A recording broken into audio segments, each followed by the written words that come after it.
सब कैसे हैं? ठीक है। आज मैं अपने कबाबों को करूँगी फ्रीज़ और बताऊँगी आपको कि कैसे आप भी अपने कबाब्स को बनाकर फ्रीज़ कर सकते हैं।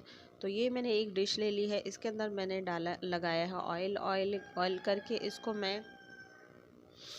इसके अंदर मैं रख दूँगी 1 बाय 1 कबाब इस तरीके से। तो ये कबाब रख दूँगी मैं इसके अंदर सारे, ये देखें आप। और अब मैं इसको रख दूँगी ऊपर फ्रीज़र में, और फ्रीज़र में मैं रखूँगी इसको 10 मिनट के लिए।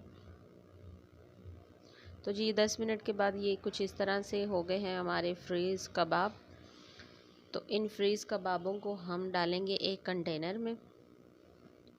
तो मैं कंटेनर में डाल रही हूँ, आप इसको पॉली बैग्स में भी पैक करके रख सकते हैं। तो ये आपके जो हैं कबाब जो हैं 2 महीने भी चल सकते हैं फ्रिज में। मैंने इसके बैटर में भी अंडा नहीं डाला था, मैंने इसके ऊपर कोटिंग भी अंडे की नहीं की है, सिंपल रखे हैं। तो आप इस तरह से रखें और एंजॉय करें और मुझे रखें दुआओं में याद। वीडियो पसंद आए तो लाइक कीजिएगा, शेयर कीजिएगा और कमेंट बॉक्स में बताइएगा। फिर हाजिर होंगे एक नई वीडियो के साथ। अल्लाह हाफिज़।